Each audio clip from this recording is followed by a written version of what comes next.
From Tally to Cali, It's time to wake up. Wake up! Wake up! Warchant.com is your ultimate Seminole sports source. And this is Wake Up Warchant, presented by Vitamin Energy. The vitamins. The energy. Now here's Warchant.com's Aslan Hajavandi And Corey Clark.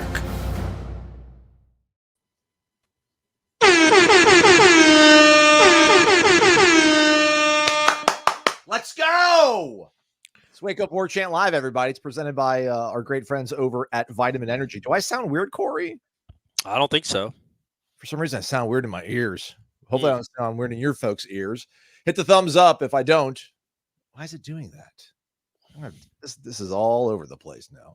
Not a good start to your show, everybody, if you're Aslan Hajavandi, but that's me. That's Corey Clark over there. He's awesome. He's going to save the show per usual. Thanks for being here. Appreciate it. Back from Jacksonville, 2-day mini camp.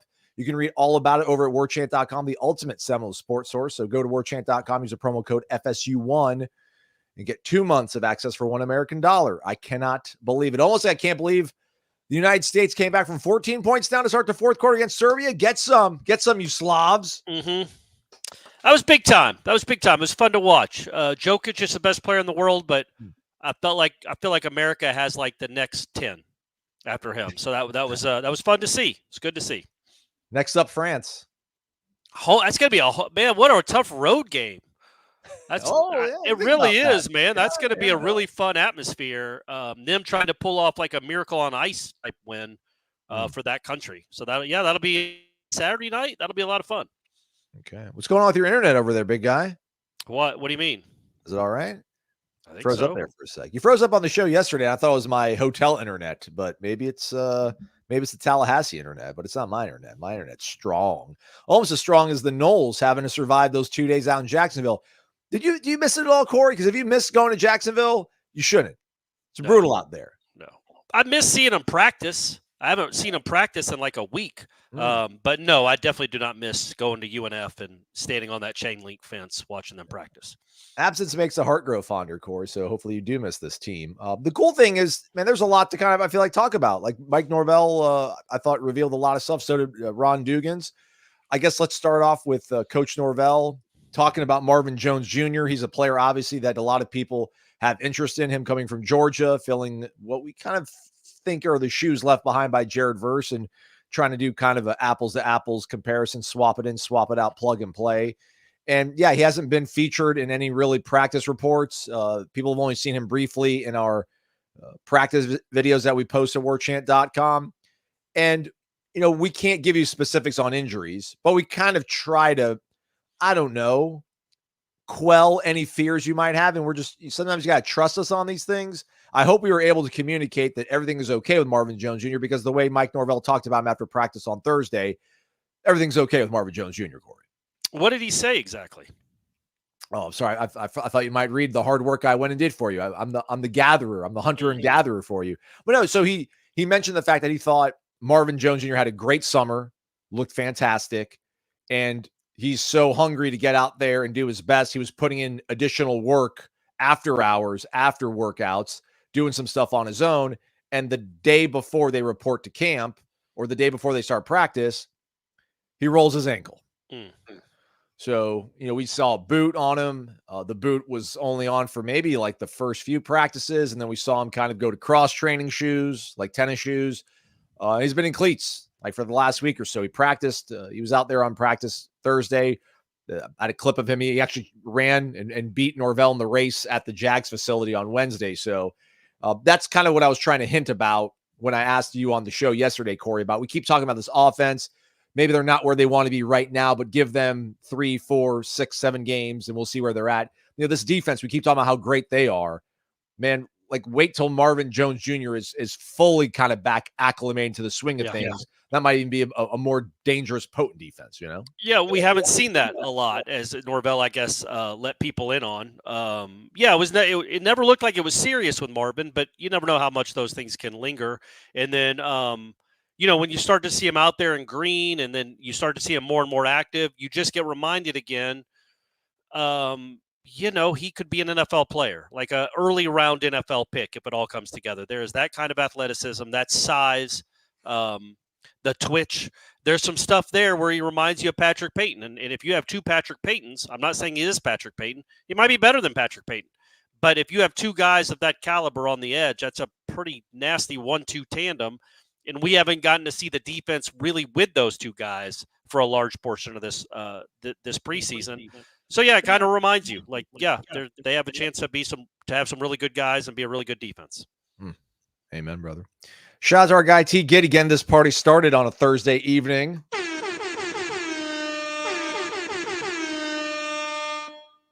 $20 to get you 2 air horns, everybody. Thank you, Thomas. You're the man. Wake up, guys. Thank you for all the content and keeping us up to date. Ulsan, also known as Aslan. We want your observations. Don't listen to Corey about summarizing when he's not there. Corey, hope you are getting Brady ready for his driver's license test. We're trying. Nothing the last 2 days, but after I'm done with this, I might take him out, do a little parallel parking practice.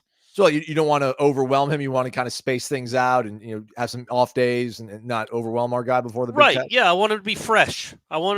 It's like watching these sprints. They don't run every day. Sometimes they take a day off in between. By the way, shout out to Noah Lyles for getting bronze, even though he had COVID-24. Pretty impressive for him to run a 9.7 when he's got COVID. No kidding. Look at that. No spoiler alert. Spoiler alert, everyone. Sorry if you're waiting for the primetime Olympics. He gets bronze. But I didn't tell you who won. There's other Americans in the field. So in this vein, I don't have neatly meticulous notes on a piece of paper where I like to flap the piece of paper next to the microphone. I will say that Wednesday was a predominantly pass-centric kind of day, it felt like. And Ron Dugans, shout out to Ron Dugans for being honest, everybody. I love guys that are honest and women that are honest. Said that literally on Wednesday, he's like, yeah, man, we had to wave the white flag out there. They got us, the defensive backs. As we mentioned, like 13 reps in a row and 7-on-7s where they were one-on-ones, they couldn't come down with the ball. Thursday, it was all about the run game, it felt like, Corey, and the run game looked really good. And I wish, and I get it, man, we all like big vertical passing game, big play offense. And when we think about that, we think about throwing the ball down the field. But the way they run the ball, obviously, we know about all the counters they ran against Miami in 2022. Kevin Steele hasn't been the same. I mean, quite literally hasn't been the same coach ever since. Mike Norvell and Alex Atkins took his soul that night in Coral Gables. Or Miami Gardens, sorry. Forgot your guys' campus is nowhere close to your stadium. Man, the run game looked really good. And I don't think they have any special running backs. Maybe against Lawrence, that's me underselling Lawrence. Love Lawrence.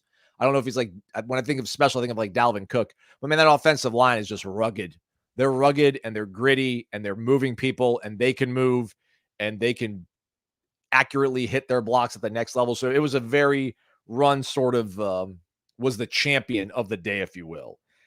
There was a moment in practice too, Corey, where me being the weird guy that I am, I was looking at Luke Kromenhoek and I'm like, it would be cool, Corey. Like if we got the 5-star guy that showed up as a freshman and just started blowing the doors off things and just had days where he just cooked, just cooking, man. Good stew, wiping their brow, throwing it in the stew and just stirring, cooking, laser show. I'm like, how about you do that for us once, Luke? I mean, because he's a 5-star, right? He's like a consensus 5-star. There's a reason why you get that sort of notoriety. And I've been like, up to this point, he has looked like a guy that's behind the dude that's been here for a full year in Brock Glenn and the guy that's been playing college football for like 4 years in DJ Uiagalelei. And I kid you not, within 2 minutes of that thought entering my mind and me looking at Luke and Luke not even looking at me because I'm insignificant in his world. Who am I? He proceeds to go touchdown to Kyle Morlock, touchdown to Lewayne McCoy, touchdown to Jaylen Brown, 3 out of 4 plays. In what? In one-on-ones? 7 versus 7 red zone. Okay, Luke. That's good to hear for all those guys, too. The guys catching the ball, too. Yeah, there you go, Luke. Hey, I don't think he's been disappointing at all. I don't think he's close to starting, but I really do like what I've seen from him. I think he's got a chance to be maybe he's a guy that's special. It's hard to know this early in their careers, but he's got some stuff to him, man. I like him all. Yeah, dude. I'm just, it's like the irrational thought of like, where like I'd love to have one of those guys that just made it impossible for a coach to not play him. And I know it's different when we're talking about a quarterback, But I'm like, that'd be really cool if he could, just play lights out for a week and then make you think like, good gosh, this kid is just going to be something else. And he had a really good day, I thought, on Thursday. So shout out to Luke. He's at a good camp. He's at a good camp, everybody. I'm not saying anything otherwise. But that tip drill, that was maybe one of the highlights of the day. Other than, where's the one that's got 2 stars by it? Sam Singleton, Corey. You want to talk about? He's kind of like maybe the next Lawrence Toafili, where we don't talk about him enough. Maybe early in his career at least, but Sam Singleton got praise, it seems like, starting with that scrimmage, and he's carried it over this entire week, and he busted off a huge touchdown run in the first, actually not the first play, but the first sequence of 11-on-11s out there with DJ Uiagalelei and crew. Okay. There was a reception by Brian Courtney, who got kudos from Norvell and said that kid's going to help us win football games this year, which is a really cool thing to hear if you're a player. A huge hole was open for Cam Davis, and then Sam Singleton finished things off with a huge touchdown run. Later on, when DJ came back out in 11-on-11 towards the end of practice, Jaylin Lucas, electric. Shout out to our guy Ralph, not Ralph from Hawaii, but Ralph out there on the First Coast. We saw him after practice. He's a fan of the program. We saw him in Charlotte at Resident Culture. You might have remembered him, Corey. I didn't remember him, but I remembered him because I remembers everybody. Him and I were actually hung out. I went and hung out with my buddy Mercedes Mike. I digress. We're like, so what do you think about practice? He's like, yeah, man. It's like everything is kind of spot on with what you guys have said. The run game is really good. He's like, man, Jaylin Lucas, though, man, that kid is explosive and he's got wiggle.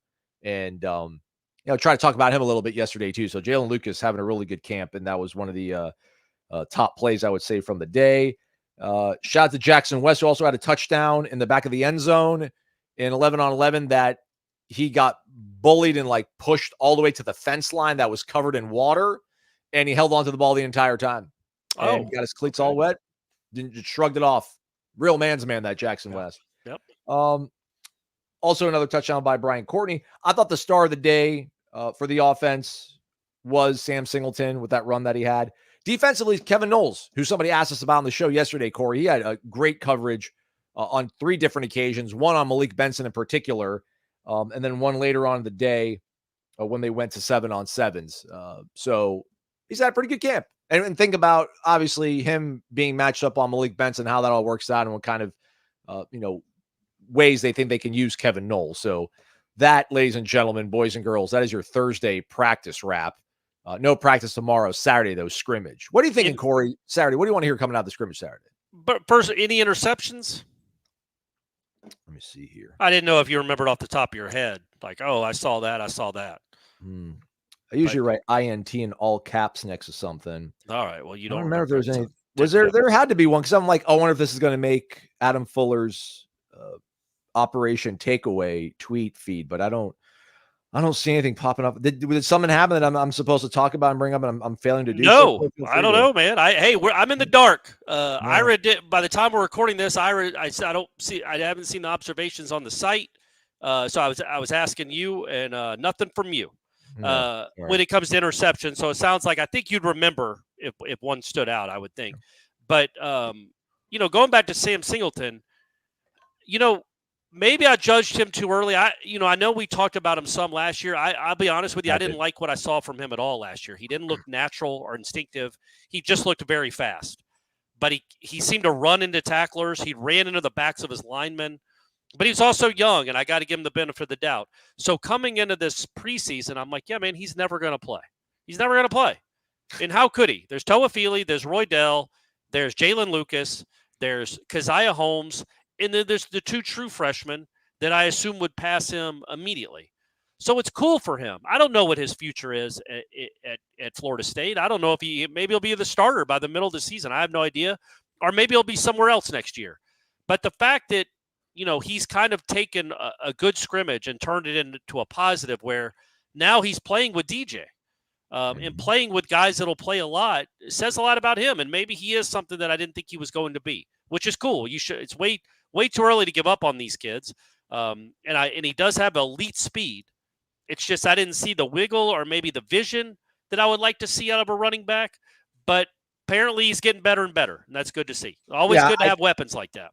Listen, man, I am the most reactionary guy probably at the company, and I'm just as guilty of it. I'm more guilty of it than anybody. So, especially because the whole rap on him was speed. I think towards maybe going to his senior year of high school, he was nursing an injury that even limited him running track.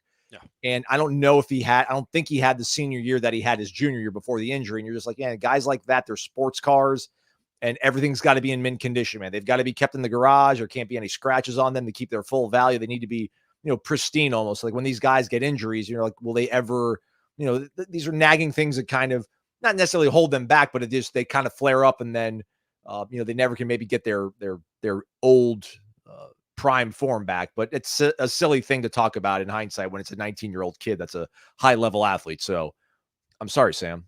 Plus, you like what Fuller said about the scrimmage, that he was running. He's breaking tackles. That's good to see. I didn't know that was going to be a big part of his game, and they don't tackle a ton, but it's good to know that he has that in him. Yeah. Eric Angel says, I'm kind of skeptical about this year's offense. I get it. Everyone's talking about listening to the JCS today. Sounded like it's run the ball or bust. We did get to speak to Ron Dugans after practice, Corey. And, I asked them about, is it fair to kind of say that Malik has taken that number one spot if there is a number one receiver kind of role in this offense? He's like, yeah, that's probably fair to say. He's a guy that comes out there and competes hard and has been consistently producing. And then I guess a follow-up, I'm like, well, is there a guy that's kind of clearly the guy behind him, or is it just this big bucket of guys? And, he's like, listen, we got a bunch of guys. So he's like, he said, like, I don't think there's a one other guy. He's like, I've got a bunch of guys. But then he went right into talking about Jaylin Brown, which I found kind of interesting. And Ira said that he thought he's probably had like the best week of practice he's seen out of him since he came to Florida State this past spring. He's a guy that you've liked the way he moves, and obviously the pedigree that he has with his high recruiting ranking and being one of the top guys in the nation last year going to LSU. We heard Norvell talk about him having maybe some of the best practices he's had so far. How cool, I guess, maybe to be less dramatic would it be if you hear him having a good day on Saturday? How important could that be for the offense? Yeah, maybe he's the next guy. It would be very important. Again, he's a kid that was like top 50 in the country overall coming out of high school, like one of the best receivers considered in the country. Went to LSU and watched those dudes for a year, sat behind them, but got to watch how they worked. And now he's here. And again, redshirt freshman years are when you can really start to make jumps. He certainly is better now than he was 2 weeks ago and 3 months ago. Like he's taking some pretty sizable leaps in terms of production, just in terms of flash plays. Okay, maybe he will be a guy. Maybe he's going to be a guy that really helps this offense this year, because that speed is legit. He's slight, like I've said, but if he can figure out ways to get open, if he feels comfortable in the offense, good, because that could mean a lot. Again, you're going to have. It's just going to be so different. You have more speed than you almost know what to do with. Like, all these guys can run. When you talk about, there's potentially a set where you have Jaylin Brown, Jaylin Lucas, Mekhi Danzy, and like Malik Benson on the.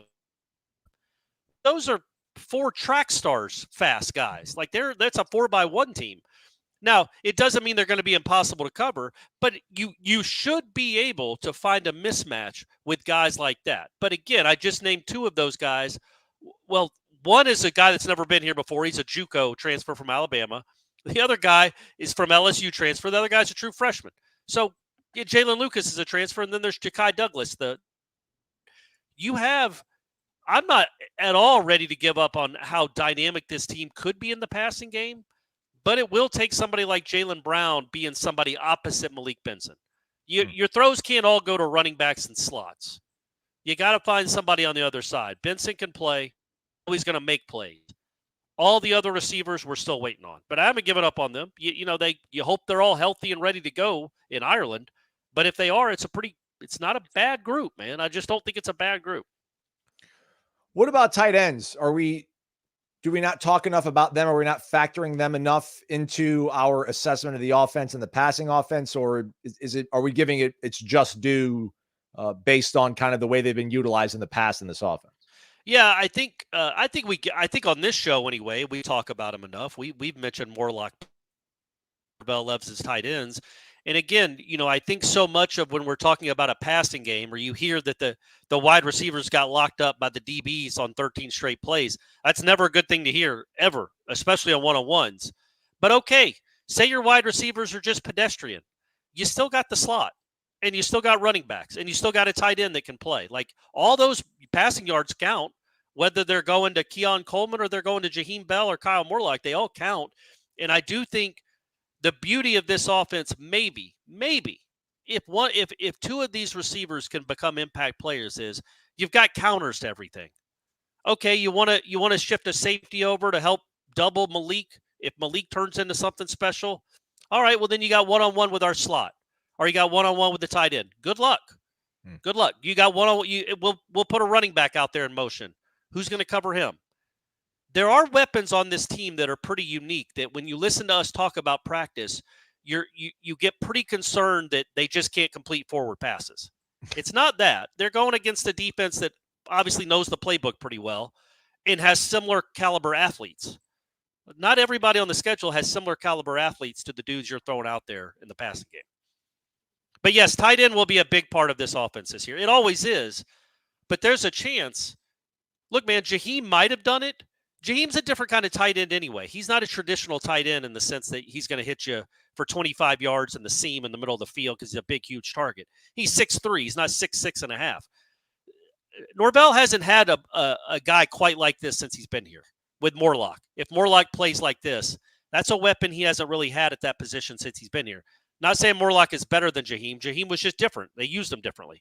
Morlock is a traditional tight end that will be used more in the middle of the field. You're not going to be running wildcat with him, but he'll be in the middle of the field, and that's something that teams will have to identify. He's going to be a weapon for you. Wasn't Carter Boatwright here when Norvell showed up? He might have. Was that a Willie signee or a? Yeah.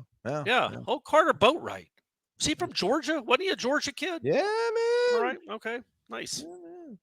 Yeah, shout out to our guy Marshall, HVAC Marshall. He showed up. That's great. Listen, I don't want to advocate criminality on this show, everybody, but if you want to enter a place that you don't have permission to enter, wear like a Dickies work shirt. But you got to get the logo of like a reputable, legitimate contractor company. But no one will ever say anything to you. But our guy Marshall showed up at practice. He was wondering where you're at, Corey. I'm like, Corey can't have all the fun. Right. You know, Iron, I got to be able to get out, let loose, and then 904, rip it up. Island Chief brings up this question. KJ Kirkland and Aaron Hester did a tandem interview after practice on Thursday and said that KJ looks as big as Aaron Hester. Do these two advance through their careers in the same position as they are now?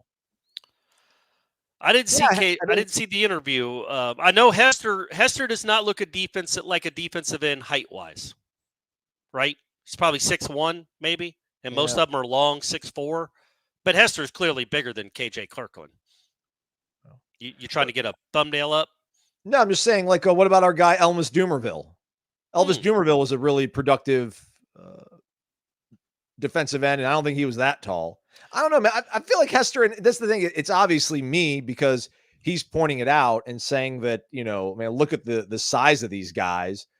But when I look at Aaron Hester, I mean, I see, I don't want to say I see tweener, but I see, man, just another year in the weight training program, and then we're good to go. Like, I don't see, man, this is going to be, I don't know where else he would, I mean, there's no way he's going to play linebacker. I think he's a legitimate defensive end at the Division I level, and just we need to maybe be a little bit patient because last year, I don't know what the statute of limitations is, Coach Norvell, when it comes to injuries, but man, Aaron Hester was in a green jersey and on the side doing side work a lot last year. So it seems like his body is right health-wise. So let's wait until we maybe think that he's not growing at the proper rate. But I think maybe the question is the dude on the right is my man. KJ's bigger than I thought he was. Like, that's a well put together dude right there. Again, this is the show to come to if you want to hear about dudes talk about the physiques of other dudes. This is what we do. This is what we live for. So this is a great question. This is right up our alley, Island Chief. But yeah, man, he's put together. I don't know what he's listed at, but maybe the thought with Kirkland is if he can't find a way to get on the field this year at safety, maybe he does become a linebacker because he certainly seems to have the physique. Aaron Hester isn't small. He looks small kind of compared to KJ Kirkland right there, which I think says more about Kirkland. Sorry, Corey. 6'1", 206 is what KJ Kirkland is listed as. Aaron Hester is listed at 6'2", 244. Well, they wear it differently. But hey, I will say this about Hester. You might look at him and go, what chance does this kid have as a defensive lineman to play? Just look at it, man. You don't see defensive ends that are looking up at safeties when they talk. Well, it's soft. It's soft turf. It's been raining all day. It could be it's the positioning of my camera and stuff. Let's not. No, but he's not a typically sized defensive end height wise. But my point I was going to make is the dude does make plays now. He's not out there getting pushed around. He's not out there being completely unnoticed for 2 hours. He does get your attention sometimes out there. I mean, a pretty decent one, honestly, that he plays this year. I really do. I think, you always got Marvin, Payton, and Lolahea, and Turner's probably your fourth, but Hester and Turner might go back and forth for that fourth defensive end spot, I think. I've liked what I've seen out of Hester in the spring and some this preseason. I like what I see on the menu every single day over at the Corner Pocket Bar and Grill. That's in Tallahassee, Florida, 2475 Appalachia Parkway. Yeah, there's daily lunch specials, but do you know that the Corner Pocket Bar and Grill is open until like 2 o'clock in the morning? So if you want to get loose or if you want a late bite, kitchen stays open quite late into the night, everybody, on the weekend. So you're hungry, you want a good solid burger, you want the best wings in town, maybe you want like some what's the name of the tuna? I ruined it up. What a good read. I'm sorry. Ahi, there we go. Yeah. There we go. That's on the menu. You can have some of that at the Corner Pocket Bar and Grill. The lunch special on Friday is going to be the chicken finger basket. They'll either toss it in a sauce if you're choosing, or they'll put them in a nice little ramekin on the side, and they're great little baskets. It comes with a side dish of your choice, and it's only $8.99 from 11 a.m. to 3 p.m. at the Corner Pocket Bar and Grill. Also, if you love darts, I feel like, so you hear Corner Pocket, and you're like, oh, it's probably a pool hall. There's only 2 pool tables in there. I mean, I'm being honest here. Nothing but honest on this show. Yeah. You guys know I love Corner Pocket. There's only 2 pool tables, and they're not even regulation. They're the ones that you use quarters to play. And there's plenty of people that are always playing pool there. But there's like 12 dartboards. And I feel like darts is a good date a date event, right? Yeah. As long as you're not hurting people. Darts is fun. You can have fun playing darts. Yeah, and there's no pressure to you get your board. They got darts there for you. You get your board locked and loaded. There's not somebody waiting behind you, slapping quarters on the table next. You got the dartboard all night if you want it. That's the Corner Pocket Bar and Grill, everybody. CPTallybar.com, 2475 Appalachia Parkway. Shout out to our guy, Kayvon. How do you handle the attention and admiration that having a mustache such as yours brings? I think he's asking me this one, Corey, maybe. I believe it's 100% he's asking you. You get comments on it all the time. So how do you handle it? At this point now, like, I'm going to keep letting it go just because of the engagement it brings on our YouTube channel. Every single piece of video that's got me in it, most of it's like really fun-spirited and funny. There's a couple guys that are coming at me a little too aggressive, where it's like we're not friendly enough to be talking to each other that way, stranger on the internet. But it's funny. So Mario, Luigi, somebody had a good comment about leaving my guy Aslan alone, let him tend to his potato chip empire. Right. Because the Pringles guy, people have called me Squidney Whiplash, which I don't, it's like some cartoon or something. I don't know exactly what the cartoon is. It's maybe Rocky and Bullwinkle or somebody. He's an evil villain. Somebody's calling me like the Monopoly guy. Yeah, that's a good one. That's a strong one too. So I don't know. At some point, it's not fun though, Kayvon. Like, it's cool to have it, but like it's not practical at all. I can't remember the last time I enjoyed a meal. Every single meal I eat, I have to like constantly brush my mustache away to the side so it doesn't interrupt. And to me, but you made the decision. I did. So do you? I mean, you can rectify anytime you want, but you must like it. It's cool. Yeah, I like it. Okay. All right. So we'll see how it goes. We'll see how it keeps going. But I guess the question was, YouTube's not real life. In person, maybe when you're meeting a special lady or you're out with buddies. Mercedes Mike the other night, he had to say something about it. No, he's the biggest hater of the entire friend group. He's just like, "What are you doing?" He's like, "How?"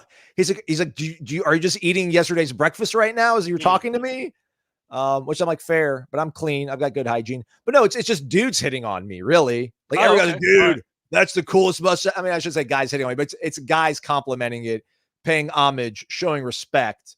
The fair sex doesn't like melt in my presence, which I was hoping that that would hoping that must have. Well, Yeah. honestly, most of the people, Stephanie always brings this up. Most of the people that compliment me on my like transformation of what I used to look like I'd been stung by a bee, all puffy. It's almost all dudes. And I don't know if it's like, women playing their cards close to the vest. Like they don't want to, you know what I mean? I get it, ladies. Yeah. But it's all guys that compliment me, which I really do appreciate. I think we're all on this journey together, whether it's hair, body, raising kids. We're all in this journey together, everyone, covering a football team.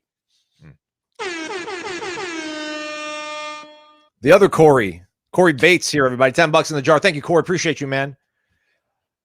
If you had to guess who's the starting quarterback next year, Luke, Brock, or a transfer? By the way, is there a band called Laughing Cats at Corner Pocket? No. There was Temple of the Cat, and there's Tom and the Cats. We haven't had Laughing Cats yet, I don't think. No live music tonight either this weekend, kids. Got to get ready for the closing ceremonies. Can I pull a Corey Clark and say, ask me in November? Yeah, how about right now, though? I was going to answer this right now because you can't hold it against me on August 8th, what my answer is for this question. But you go first. Oh, man. I like Brock. I think Brock's too smart. I think Brock feels everything. He feels the highs. He feels the lows. But that's something I think you can probably shake out of you, like through maturity and playing the game more and going through more reps and talking to Tony for 3 more months and then 15 more spring practices where it's like, all right, man, like have fun.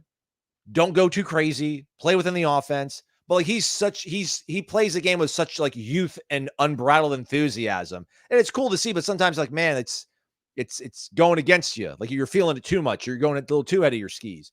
Luke, meanwhile, I still think, I think we see a little bit with DJ too, where he's got a good idea of this offense, but there are moments where like things aren't coming as quickly as they came to Jordan, which it shouldn't because Jordan played for so long. I don't even know if like another year has him totally fully ready, because I think you're in a state of affairs here now, Corey. I'm sorry for such a long answer that doesn't really give you an answer, but it's going to always be like, we got to be ready for the playoff. We got to be ready for the playoff. We have to compete for a playoff spot.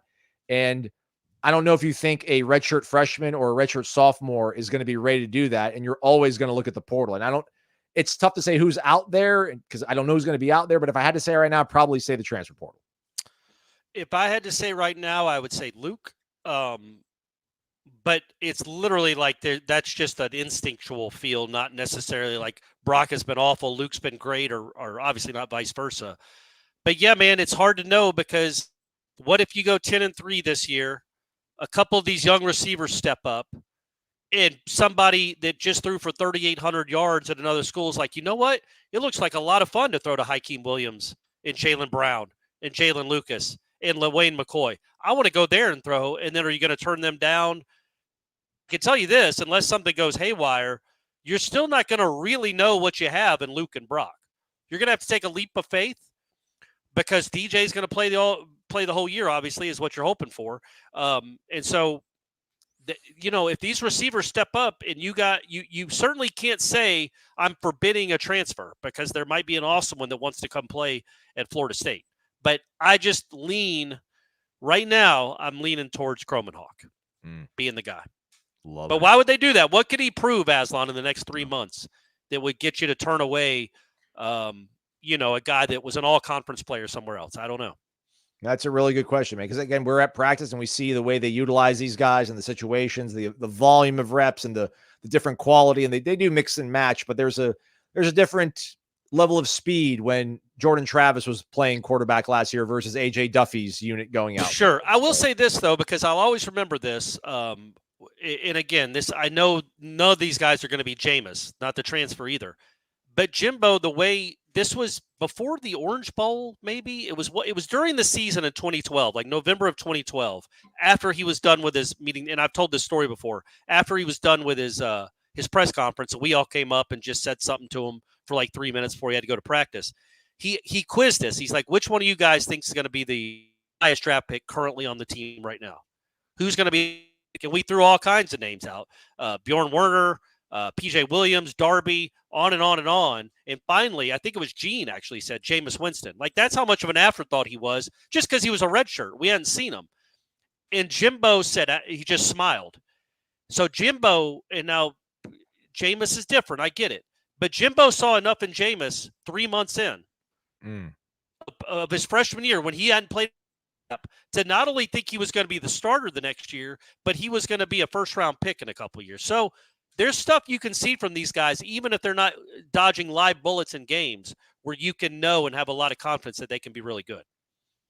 Well said, man. Good discussion. That's usually, I hope, like Team Brock Glenn, I hope you set the bookmark on this video and you use my spiel for the first 10 seconds of his highlight video in late November before the Heisman ceremony when he's one of the Heisman finalists. I hope you use I'd be all about that. I would love that. We would replay this because I picked Kromenhawk. So, Brock, hey, we're rooting for all y'all. Let the best man win. Absolutely. I wish I could get our guy Matt Lacerra on the line. I probably could have texted him, but I didn't because I'm not good at my job some days. Davis Benefield asks, if we lose out on Josh Petty, who do they turn to? And Corey, if you don't know, Josh Petty, one of the top offensive linemen rather. I know that. He's one of the guys I do know. We've written about him a ton. So he's a very big deal, literally and figuratively. He is, but apparently right now, the guys in the industry are Michael Langston, Steve Wiltfong, Chad Simmons. They all have the Georgia picks Tech in for Georgia Tech, brother. So, not to say our guy can't end up here at some point, but it feels like Georgia Tech's kind of gone all in on this kid through a, so their offensive line head coach can get a good win and show maybe how serious and sold out they are to competing at football. So they're going really hard after this kid to make kind of like a statement. It's an offensive lineman. It's not a Heisman quarterback, but you got to start somewhere when you're Georgia Tech. This kind of goes back to maybe the question that we just had a moment ago from Corey about, what's the offensive line composition going to look like in 2025? Is it going to be 3 transfers, 2 transfers, no transfers? To which I say, where do you go from here? You wait till December and you see who's in the portal. And that guy's probably going to be more productive than Josh Petty, at least for 2025. And I'm okay with that. Not probably. Definitely. He's an interior offensive lineman, correct? Yes. I mean, maybe they would. I mean, it's not a big kid if he's listed at 255. That's probably an old weight. And I know he's good. This isn't sour grapes. There is very little chance that any of those schools on that list right there, he's going to be playing next year as a true freshman. That doesn't happen, folks. I mean, Darius Washington and Maurice Smith had to play by default, and it was horrible. Now, he might end up being Walter Jones. Very, very, very rarely, like Andre Smith, like once a generation, the kid at LSU a couple of years ago, who was okay his freshman year, but not incredible, because it's just it's hard. It's hard, man. You can't. So who do they turn to? I don't know if you mean like who's their backup as far as who they go sign instead of this kid. No idea. I don't know who their backup is for a 5-star offensive lineman. I do know he was not going to play next year. And hey, man, you lost out on Marvin Jones too. Now that he's ready to play and contribute as a college football defensive lineman, he's here. Things can change.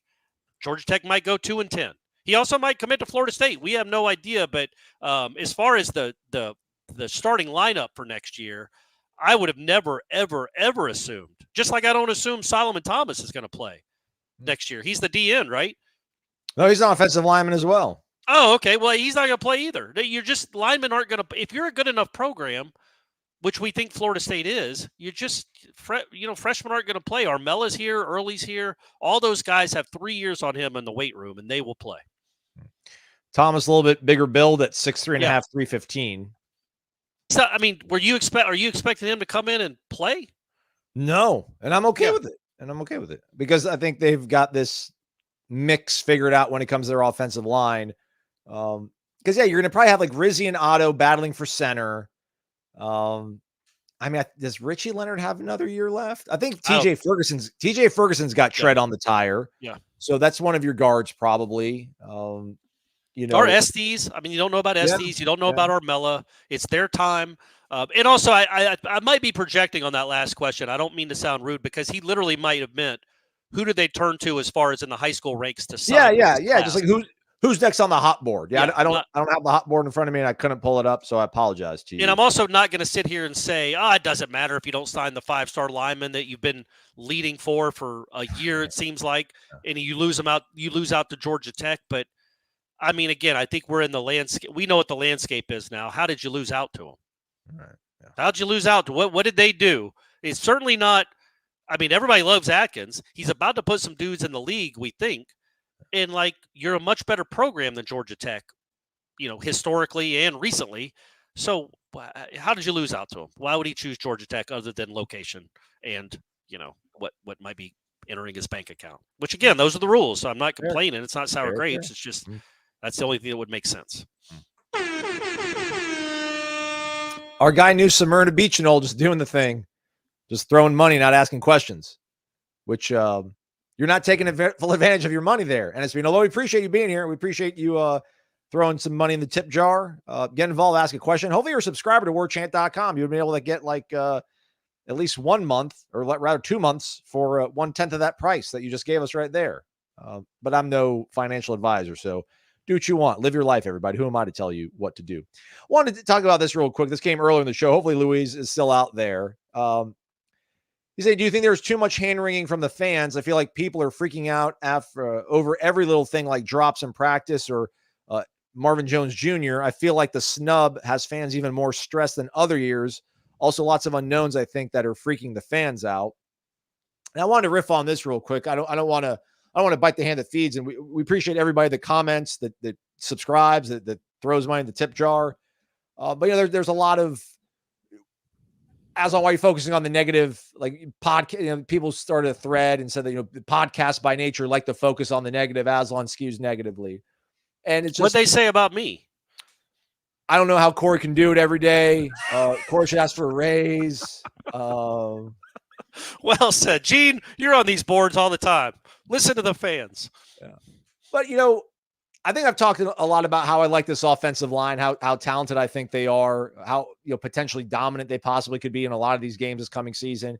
I think we've talked a lot about how talented this defensive back group is, how much we like Shaheem, how much you like Azarie. The defensive line, obviously, I have Marvin Jones Jr., the number 1 guy in my preseason top 40. Love Patrick Payton. Farmer and Daryl Jackson look absolutely crazy. But yes, the passing offense has not looked as crisp as you hoped it would. I know they got more practice to go. Defense is ahead of the offense at this time of the year. But it's like, all that said, I'm talking about 6 or 7 things that I really like about this team, but there's one concern. And then people are like, well, you're focusing on the negative. I'm like, you're focusing on the one negative thing that I've said out of 6 things. So who's the glass half empty guy? So hopefully we can kind of see eye to eye with that. I think this team is still playoff caliber. I have every expectation they're going to win 10 games. They're going to compete for a playoff spot. So I'm not down on this team at all. But again, we've reached a level here. We went through a lot of crap together, everybody. We've made it on to the other side. And I want to sustain that. I want to maintain that. And I think, last year was a good barometer of where you want to be and what you need to be to get to where you want to go. And we need to catch up to that. That's all I'm trying to convey. That's all. Yeah, I think we also need to realize, again, no other beat in the country, no other college football beat in the country. In this beat for 15 years, you didn't get any reports like this at all. So you wouldn't have known if people were dropping passes. You wouldn't know if the DBs won 13 straight reps. You would have no idea. So I just think it's the nature of football practice. There are good days and bad days for position groups. There are good days and bad days for that side of the ball. And we can look at this team and say, yeah, it doesn't look great. It doesn't look like it's going to have a great passing attack right now. There still hasn't been multiple receivers to kind of step up. But, you can say that about every other team in the country. The difference is, I think, is we got to treat practice like practice. And I don't think most people do. I hope most people watching this, most people listening to this, most people on the message boards realize their practices. So, okay, he dropped a couple. Until Saturday, it's just chances to get better, and they will get better because it's practice. Anybody that's played a sport knows the more you practice something, the better you're going to get. And typically that's the goal anyway. And I think sometimes we put too much stock into a bad practice as if they just lost the game. Like the team last year had bad practices. On Saturdays, in fact, on Saturdays they had bad games. They still found a way to win. Like you could still, they had bad moments. So that can happen. Every team does, though. That's what I'm saying. So I just think it's twofold. It's number one, it's a minority of fans that are angsty by nature and that are cynical by nature. And also it's the fact that we have this kind of access where we can tell you who wins reps, who doesn't win reps, who looks good and who doesn't. So if a guy doesn't have a good week or you don't hear from him from a week, you're like, is he even on the team anymore? Did he disappear? Is he not any good? And it all works out in the wash. You'll see on Saturdays that it's going to be a pretty good to maybe good football team. But it's going to have some – they all do. It's not going to have leprosy like all the teams from – Willie's in the first year of Norvell did. It's going to have some warts, but it'll still be a pretty good team overall. Yeah. Oh, I thought you were also going to go with the fact that, like, we're one of the only beats that's out there at practice every day. So we are overanalyzing to a certain degree, but that's our job. Like, we're supposed to be at practice every day. Like, listen, I'd love to maybe skip a few practices. I would love to not go to practice every single day. My job entails going to practice every day and then talking about it. So we're going to talk about every single thing we see every single day that we're allowed to talk about. And I think that's what a lot of you folks like. And unfortunately, some days, things aren't looking as great on one side of the ball or one segment group, and we have to talk about it. And unfortunately, that same segment maybe has a few days in a short amount of time. So that's how, narratives get made, but we're not grumpy about it at all. Shout out to our guy, Matt Lasser, for showing up, Corey. How about our guy in the comments section? Where do they go from here? Potential attempt to flip Max Buchanan from Miami. I think he's from Seminole or somewhere in Central Florida. Good-looking young man. There's a 3-star commitment to South Florida they just offered, and maybe a comeback around on a one Dontrell Glover. So clearly options. I trust them. Thanks, Matt, for chiming in. That's the kind of teamwork, man. Teamwork we have here at Warchant. It's incredible, man. No one's got your favorite team covered like we do. So think about dropping $1 and getting 2 months of access over at warchant.com this season. It's going to be fun. Lee Fields, guys, how's the punt catching? Any improvement? I haven't seen a practice in 4 days, so that's on you, my man. Yeah, no, they yesterday I thought was pretty good in the indoor practice facility, which it's the Jags practice facility, which is a little bit of a different venue, obviously. I mean, the lighting in there is beautiful. Like, as a photographer, it looks so much better. Like, Florida State's IPF is very dimly lit. There you go, focusing on the negative again. Touche. This guy, you see what I have to deal with, folks? Gene, help me out. God bless. At least they have an IPF. You're right. Like the squirt gun was out in full force, and they were making the catches every all the ones that I saw. So I think it's still like it's LaWayne McCoy, Malik Benson, and I think Jaylin Lucas returning punts. Okay. And I don't know how good we even felt really about Keon returning punts. I mean, because you talked about the other day or last week, right, Corey? It was Lawrence Toafili's job, but that didn't really last a week. Yeah, they that was the guy they wanted, and that literally, like I commented on, that was one of the observations I made early. Is like, he doesn't look comfortable back there at all. As much as I love Toafili, he didn't look like back there at all, and he struggled. And they were like, nope, can't do this. And I think that's when they went to Keon. So you're saying it seems to you it's still 3 guys out there at least? Yeah. I feel like Malik's like the first guy. Like, I feel like when they take reps, it's like Malik and then maybe LaWayne and then maybe Jaylin Lucas. And if I'm in trouble, sorry, coach, I didn't, I don't know. But those are the 3 guys that seem to always be out there. And it hasn't seemed like one guy has pushed anybody else out of the picture or whatever. But then again, when I think about last year, I think Azaria would still go out there during that individual period and field punts with Keon and whoever else was out there. Because there was always like 3 guys back there. It wasn't just Keon taking punts every single day in practice. So punt catching looks good. I mean, it's not a concern. I haven't seen anything where it's like, oh my gosh, this guy just can't figure it out. So if Keon fumbled any last year, I remember him, I think in the Boston College game, actually, they forced a punt, and then he went over there and almost fumbled it right out of bounds. Tried to catch it when he was on. I think that was BC.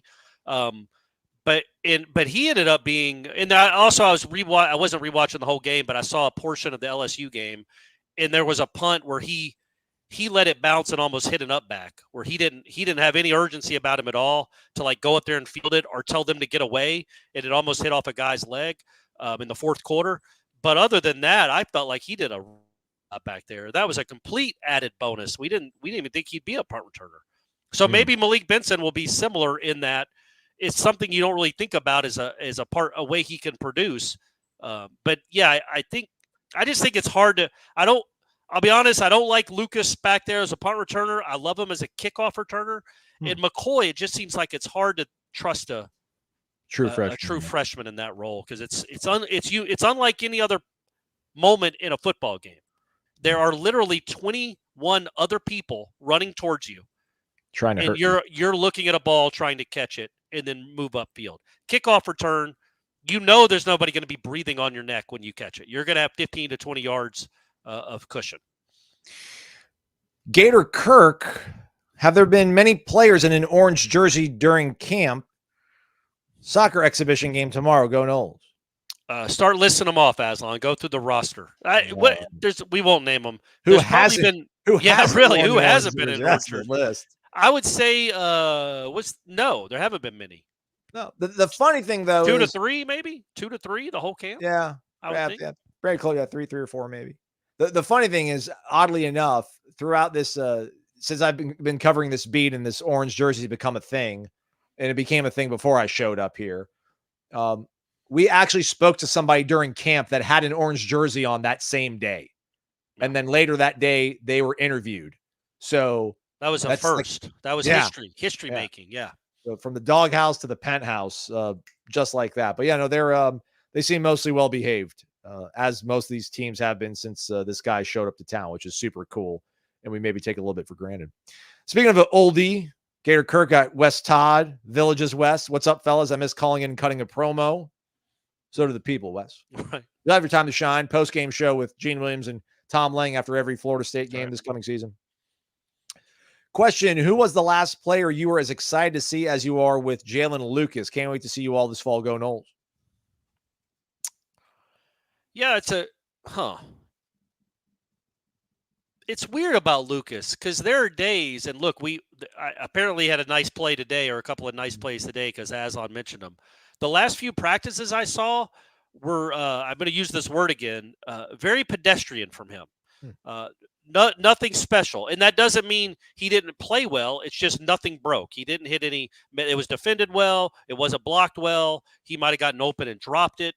Like he just wasn't making the mark that he had made through the first week and then obviously through the spring in that little stretch. But every now and again, right, Aslan, you get reminded, sweet Moses, that is a different kind of football player. But I don't want people listening to this or watching this thinking he's the next Dalvin Cook or he's a cross between Dalvin Cook and Peter Warrick. I'm hoping, what's best case scenario for Jaylin Lucas as far as monster plays this season? Over under a 4? Yeah, like that would be a lot. Like monster 70-yard or 50-yard, just special plays where it's not even schemed up great. He just makes a couple guys miss and uses that speed. So I don't want people to take it like if he doesn't do anything against Georgia Tech to be like, well, what happened to Jaylin Lucas? I thought he was going to win the Heisman. We're not saying that, but he is absolutely going to be a matchup problem for people. So I would say, I don't know, man, Jordan Travis last year, Keon last year. Wow. Keon last year is my answer, honestly, Wesley. I don't mean to be that recent, but yeah, it was probably Keon last year. I was more excited than this. Maybe that Levante Whitfield kid as a freshman. Like heard about how fast he was. He's a super fast guy, track guy, all-star, blazing fast. Did nothing for like 14 freaking games. Well, he was 13 and a half games. Yeah, he did something in the one big one. He had a big one there. Yeah, but yeah, he was kind of banged up, Aslan. He was banged up and hurt. But yeah, I would say Keon last year because we got to see that. Like the difference, I think, and I guess Keon did this at Michigan State, but you could go watch highlights of Jaylin Lucas.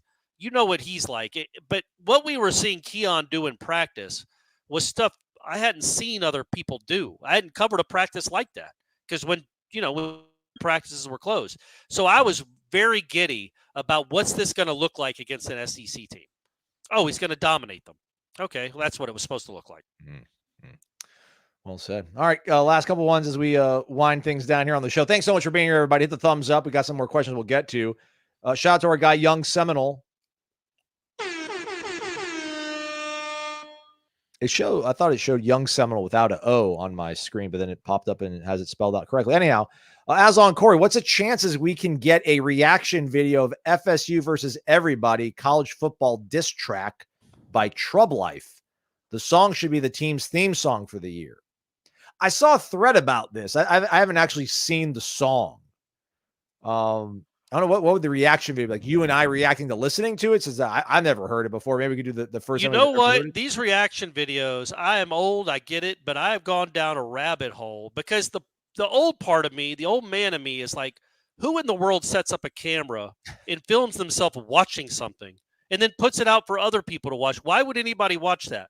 Or unboxing. Unboxing videos are really weird too. Like opening things. Like I'm going to open a new Xbox and show you what it looks like. Oh, yeah. But like a reaction, like I want to see a 23-year-old react to Carl Lewis. It's just weird. But then I went down a rabbit hole last night of watching these young people watch Tropic Thunder. And their reactions to many of those scenes. Obviously, you have one of the biggest stars in the world in blackface. There's no other way to say it. He's in blackface for the whole movie. You have Ben Stiller playing Simple Jack, and he uses the R word. Like, there were so many people, you can't even say it now. He uses it like 10 times in a paragraph. And the people watching it, it's just, they're mortified. So stunned by it. Yeah. And they can't help but laughing either, which makes it even funny. I thought they were just like looking at it. No, they get disgust. They try to be disgusted, and then they immediately bust out laughing, which was the point of the point of the whole thing. But yeah, awesome. We could do. So there's a song called FSU versus Everybody. I think so. Yeah. Huh? I don't, man.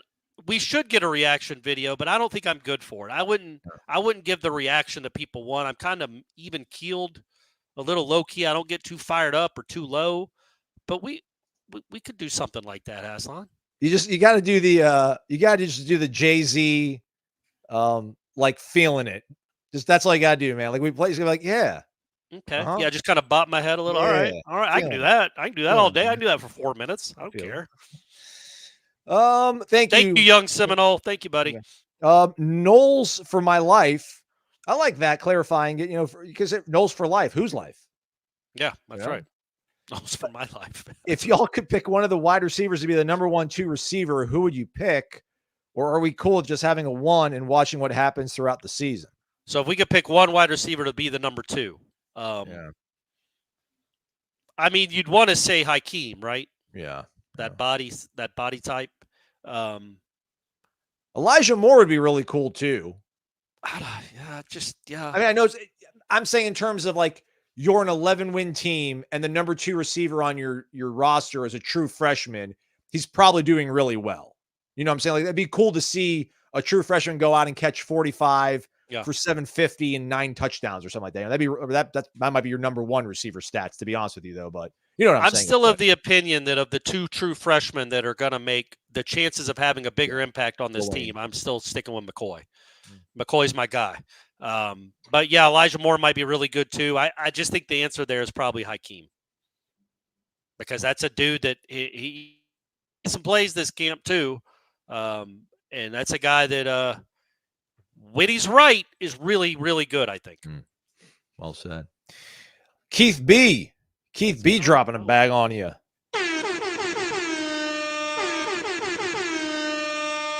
Thank you, Keith B. Keith B thinks the offense is going to surprise a lot of people. Run game will be reliable and consistent, but also explosive. A dominant run game is DJ's best friend, and the first 3 games and an early bye are huge, right? Gives you some runway. Yeah, it's just they're not. You'd like a gimme in there, man. Like you should. I get it. You're going to be favored in all these games. 2 of them are at home, right? But they're not gimmies. Like you want to just straight up like a Charleston Southern. No, you beat them by 2. You want a Charleston, and Castellanos will be healthy, and that's their first game, and he'll be running around like a track star. You'd like a Charleston Southern in there. Yeah, I got or a Troy, maybe even Troy. But yes, it sets up pretty well that if you can get through that first stretch 2-0, and then you get a week to recover, and then you get Memphis and Cal both at home. You look at that schedule. Yes, you will be favored to be 4-0. You'll be favored to be 5-0, but you'll be favored to be 4-0. You haven't played a road game yet. Because certainly Ireland doesn't count as you'll have many more fans than Georgia Tech. It'll feel more like it won't feel like a home game because of the environs, but it'll be a pro Florida State crowd. I would think that I forget what the question was. What was the question? Enough runway. Do they have enough runway with these 3 games? Best friend for DJ, a grid run game. Yeah, true. And I was also going to say this. I think they'll be able to move the ball pretty consistently against everyone they face. Up until, and this is for many offenses, what I'm most concerned with the offense is inside the 12, inside the 10. I think they'll go through the 20s just fine. Norvell's too good an offensive coordinator, man. He's going to scheme stuff open. You're going to hit big plays. You're going to run for good yardage. But once you get inside that 20 or 15, and it gets so much tighter down there. Last year, you think about some of those touchdowns they had. Keon's special. Those weren't great plays designed. They weren't even necessarily great throws all the time. It's just you had 2 guys, one guy in particular, that just made some incredible plays. And that's why you really hope the run game is so much better that you don't have to depend on jump balls and you don't have to depend on scheming things open when you're 15, man. That's when a quarterback earns his stripes. That gets tighter down there. You got to throw it harder. You got to throw it more conviction. You got to throw into a tighter window, and your receivers got to make tougher catches. So that's my biggest concern with this season. For me, offensively, is settling for field goals instead of scoring touchdowns. We could not have produced this show better if we tried. I don't like my glow. It's something with it's a weird house that I bought in the sense that the painting in this room is green. So I feel like that's the glow you see is like green. Yes. And then I don't have the light on. I was trying to use Mother Nature's natural light, and it's going down pretty quick, and now you can't see me real well. Sorry about that. We could not have produced this show any better because actually period 3 on Thursday, Corey, was 1st and goal from the 12-yard line. Okay, from the 12. Okay, you couldn't even get a first down. Yeah. All right. So they had it at the 7 and got a false start. Started at the 12. I got it. Okay, here we go. 1st and goal from the 12. Let's hear about it. Toe-feely run, incompletion. DJ does some stuff. TFL. Roydell Williams scores a touchdown. Okay. Brock Glenn. Touchdown, Jaylin Lucas. Okay. Luke Kromenhoek. Caught in the back of the end zone by Elijah Moore, but he was pushed out of bounds, and he came back in bounds to catch the ball, so it was incomplete. Okay. But they did well. Like in that particular, in period 3, it was like 1st and goal from the 12. To your point, like that tight zone, red zone, and they were able to actually score. And I agree with you for sure. It's like, oh, this is going to be a little tough for them. But I mean, they run the ball so well, and all the misdirection and freaking stuff that Norvell does that just like, now I'm embracing it. Like for such a long time, I'm like, I for some reason was looking at everything as like a defensive coordinator. I'm like, I cannot, like it's not even fair. Like there has to be a group chat in the ACC defensive coaches that all they do is talk crap about Norvell. Like, okay, I'm so glad. You see they actually punted the other night. You see that, huh? That's what you get. You get what you get. I said we could not have produced the show any more better, but we could have if we would have gone out on. But Mark Perez decided to show up and throw money at us. So thanks, Mark. Mark, there you go, Mark. Mark says, I just want to say that I appreciate you guys. Corey Naslon. He's going in some sort of alphabetical order based on last name. I get it. I see what you're doing there, Mark.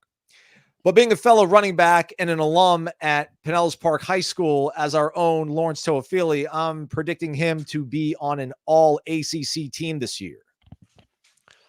Yeah, I definitely don't think first team, but not that he's not good enough. It's just that I know how these things work. He's not going to get enough carries and have enough production. A couple of these running backs in this conference will have 1,200 yards. But I definitely could see him making a team. But look, man, go back to their last game. He had the game that mattered, the only last game that mattered. He had the biggest play in the game. Mm-hmm. He's a special. He has some special to him. He has some special sauce in there, and he's going to be a difference maker. I don't know to what level, but I could see him getting some votes and being on a second team or a third team, or maybe first team as an all-purpose guy if they use him more in the passing game. Because I think he's gonna have some big catches for this team this year too. I think. Thank you, Good Mark. point. Thank you, though. Good point by Samurai on the way out. Your watch-along videos last year were basically reaction videos. That's true. That's true. Touche. All right, that's a wrap for us. I'll try to remember this question on Monday's show. Maybe we can kick it around for a little bit, Corey, but we got to get out of here. I've had a long day. I was in Jacksonville. I'm back home, everybody. It's my house. It's not I didn't superimpose in my hotel room. I'm back in Tallahassee. So You did it. Let it, brother. I got to go work out, Corey. I got to take creatine every day. I think, Corey. If I don't have it in my system, I lose my bloat, which is all that really is, But just a little late night lift for the dog. I don't like it, but I don't like what I don't like more than a late night lift is not lifting at all. So well said, Aslan. Biggest thing is just getting in there. Getting there is the Absolutely. biggest step. That's right, buddy. Pretty sure the Jeff Cameron show is going to go down 1 to 3 o'clock on Friday. So go check that out. In the meantime, if you're watching us live on this podcast, live show on YouTube, hit the thumbs up on the way out. Appreciate it. Go to warchant.com.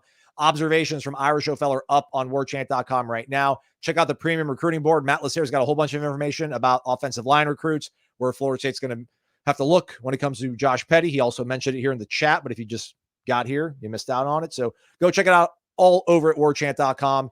Scrimmage Saturday morning, like Saturday afternoon. Hop on around like noon. Yeah. And we should have interviews from Alex Atkins and Coach Norvell after the second scrimmage of the preseason. So we got you covered like nobody else does. It's what we do. He's Corey. I'm Aslan. Thanks for watching Wake Up Warchant live, presented by Vitamin Energy. I'm gonna hit the stop button now, Corey, but it's probably gonna still be going for 5 seconds. I know. Can't wait to see your eyes and face in real life soon.